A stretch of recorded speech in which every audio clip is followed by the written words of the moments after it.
ہے تو کڑوی بات، مگر میں یہ ضرور کہنا چاہوں گا کہ اگر کسی کو اس دنیا میں اپنا مقصد کلیئر نہیں ہے تو اس میں اور ایک گدھے میں کوئی فرق بھی نہیں ہے۔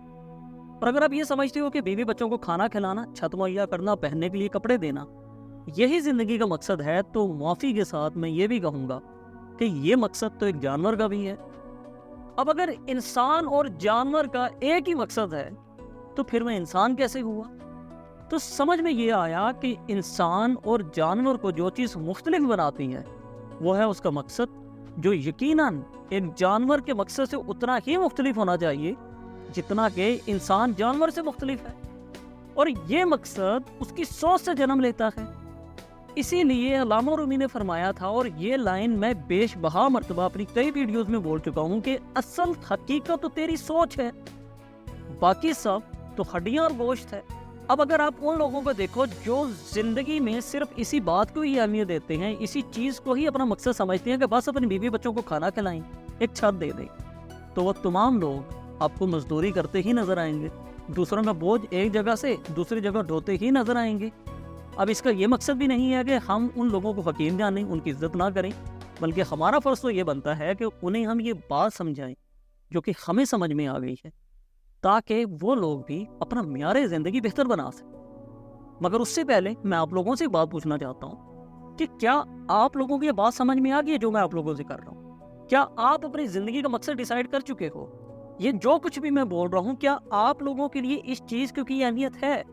کچھ لوگ کہیں گے ہاں اور کچھ لوگ کہیں گے نہ۔ تو جن لوگوں کو بات سمجھ میں نہیں آئی ہے ان کی کچھ مدد کر دیتا ہوں۔ فرض کر لیجئے فٹ بال میچ کے دوران اگر پولز کو ہٹا لیا جائے تو سوچیں ذرا، کھلاڑیوں کے پاس کھیلنے کا کیا مقصد ہوگا، سوائے اس کے کہ وہ صرف خود کو تھکائیں اور گھنٹوں ہلکان ہونے کے باوجود بھی کچھ حاصل نہ کر پائیں۔ تو کہنے کا مقصد صرف اور صرف یہی ہے کہ بنا کسی مقصد کے زندگی گزارنے والا انسان صرف خود کو تھکاتا ہے، نہ تو وہ پیسہ حاصل کر پاتا ہے، نہ وہ سکون حاصل کر پاتا ہے، اور نہ ہی اس دنیا میں کوئی مقام حاصل کر پاتا ہے۔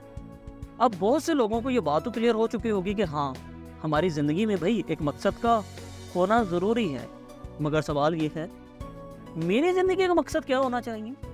تو یہاں پہ بھی آپ لوگوں کو ایک صاف اور واضح چیز بتا دیتا ہوں کہ کوئی بھی شخص یار آپ کو آپ کی زندگی کا مقصد نہیں بتا سکتا، کیونکہ جو بھی آپ جاننا چاہتے ہو، جو بھی آپ بننا چاہتے ہو، وہ تمام چیزیں آپ کے اندر پہلے سے موجود ہیں۔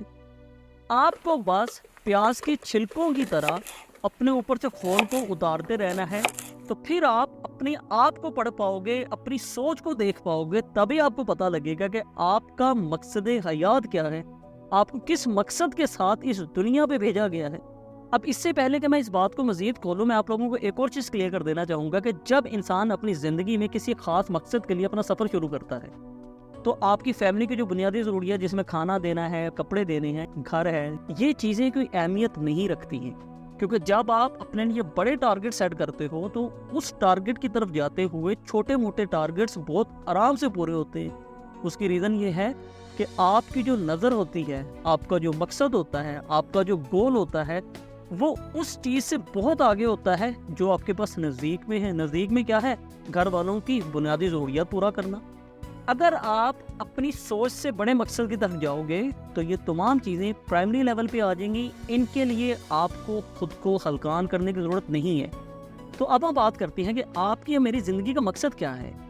میں جو بھی جاننا چاہتا ہوں وہ پہلے سے میرے اندر کیسے موجود ہے، اور میں جس مقصد کو جاننا سمجھ رہا ہوں اسے جاننا ضروری کیوں ہے، اور اگر اس مقصد کو میں جان لیتا ہوں، اس کے لیے کوشش کرتا ہوں، اس چیز کو حاصل کر لیتا ہوں، تو میری ذات کو طاقت اور اعتماد کیسے مل سکتا ہے کہ اس کے بعد اس دنیا میں میں جو بھی چاہوں وہ حاصل کر سکتا ہوں۔ مگر مجھے ایک بات بتائیں، کیا آپ لوگوں نے کبھی غور کیا ہے کہ آسمان، چاند، سورج، ستارے، جنگلات اور جنگلات میں خوبصورت جانور، پودے، پھلدار درخت، جڑی بوٹیاں جن سے یار ہم فائدہ اٹھاتے ہیں، اس زمین پہ قدرت کی پیدا کی ہوئی ہر چیز ایک خاص مقصد کے ساتھ ہے، بلکہ میں یہاں پہ یہ کہوں گا کہ ہر چیز انسان کے لیے ہے، انسان کے فائدے کے لیے ہے۔ مگر سوال تو یہاں پہ یہ ہے، میں انسان ہو کر کس کے فائدے کے لیے ہوں؟ کیا میں صرف خود کے فائدے کے لیے ہوں؟ اگر میں خود کے فائدے کے لیے ہوں تو پھر سے میں جانور ہوا۔ گدھا بھی اپنے فائدے کے لیے ہے، بلکہ وہ تو پھر بھی بوجھ اٹھا کے کسی دوسری جگہ پہ لے کے آتا ہے، کسی کو فائدہ دیتا ہے۔ اب اگر میں انسان ہو کر خود کے ہی فائدے کے لیے ہوں تو میں کس قسم کا انسان ہوں؟ جبکہ انسان ہی وہ مخلوق ہے کہ جسے اللہ نے زمین پہ اس وجہ سے بھیجا ہے کہ اس سے وہ اس کائنات کے کام لے. مگر میں نے تو کبھی اس بات کو ویلیو ہی نہیں دی کہ جانور اور پودے تو میرے فائدے کے لیے ہیں، مگر میں تفسیر کس کے فائدے کے لیے ہوں؟ تو یہی وہ نقطہ ہے کہ جو انسان کو اس کی زندگی کے مقصد کی اہمیت سمجھاتا ہے. علامہ اقبال صاحب فرماتے ہیں کہ یہ کائنات ابھی نہ تمام ہے شاید کہ آ رہی ہے دمادم صدائے کن فیکون. مطلب یہ کہ اس کائنات میں قیامت تک تبدیلیاں رونما ہوتی رہیں گی اور تبدیلی لانے والا انسان ہوگا. آپ کیا سمجھتے ہیں کہ یوٹیوب کے بعد کوئی اور پلیٹ فارم نہیں آ سکتا ہے؟ گوگل کے بعد کوئی اور سرچ انجن نہیں آ سکتا ہے؟ اے آئی ٹیکنالوجی آ چکی ہے اور اس سے نہ جانے کیا کچھ دنیا میں آ چکا ہے. آپ کو کیا لگتا ہے اس سے بڑھ کر کچھ نہیں آئے گا؟ یقینی طور پہ آئے گا. مگر کون ان چیزوں کو لے کر آئے گا؟ آپ اور میں لے کر آئیں گے، مگر تب لے کر آئیں گے جب آپ اپنے راز حیات کو سمجھ آئیں گے. مگر مسئلہ کیا ہے؟ میں تو اس بات کو بھولا بیٹھا اور اپنی فیملی کے لیے کھانے اور چھت کا بندوبست کرنے میں ہی مصروف ہوں، اور تو مجھے کوئی فکر ہی نہیں ہے. مگر یہ میں بات بہت یقین سے کہہ سکتا ہوں کہ اگر انسان صرف وہی کام کرے کہ جس مقصد کے لیے اسے پیدا کیا گیا ہے تو اس کی زندگی میں کبھی بھی مشکلات نہیں آئیں گی. اب مجھے یہ جاننا ہے کہ میں اپنی زندگی کے مقصد کو تلاش کیسے کر سکتا ہوں. مقصد تلاش کرنے کے لیے آپ کو اپنے شوق کو جاننا ہو، اور جو آپ کا شوق ہوگا اسی میں آپ کا راز حیات پوشیدہ ہے. اور جو آپ کا شوق ہوتا ہے قدرت اس کی طرف بار بار آپ کا دھیان کرواتی ہے. آپ لاکھ چیزوں میں کمزور کیوں نہ ہوں، مگر آپ کے پاس ہمیشہ ایک ایسی سکل ہوگی جس میں آپ خود کو مضبوط سمجھیں گے، اور وہ مضبوطی آپ کی ذات کو تقویت دے گی، اور آپ کی وہ ایک صفت آپ کو آپ کے دوستوں میں نمایاں کر دے گی، اور وہی صفت آپ کی پہچان بن جائے گی. اور پھر اسی صفت کے ساتھ اس دنیا میں آپ جو بھی کام کرو گے وہ آپ کے رب کی مرضی کے مطابق ہوگا، کیونکہ آپ کا رب آپ سے اس کائنات میں اس کی بہتری کے لیے کام لینا چاہتا ہے، اور کام لے گا بھی. اسی لیے میں نے آپ لوگوں کو علامہ اقبال صاحب کا وہ ایک شعر بتایا کہ یہ کائنات ابھی نہ تمام ہے شاید کہ آ رہی ہے دمادم صدائے کن فیکون.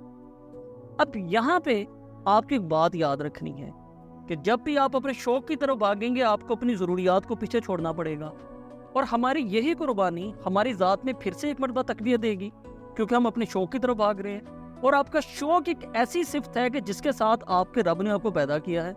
آپ ذرا ایک چیز کو سوچو، اگر آئنسٹائن شاعر بننے کا سوچتے، علامہ اقبال فٹ بال کے کھلاڑی بننے نکل پڑتے، رونالڈو صاحب جو ہیں وہ سائنسدان بننے کے لیے نکل پڑتے، مزہ نہیں آنا تھا نا؟ کیونکہ علامہ Iqbal, Einstein, Ronaldo, Elon Musk اور ایسے تمام کامیاب لوگوں نے وہ کام کیا جس صفت کے ساتھ انہیں پیدا کیا گیا تھا، اور یہی وجہ ہے کہ آج دنیا ان لوگوں کو جانتی ہے.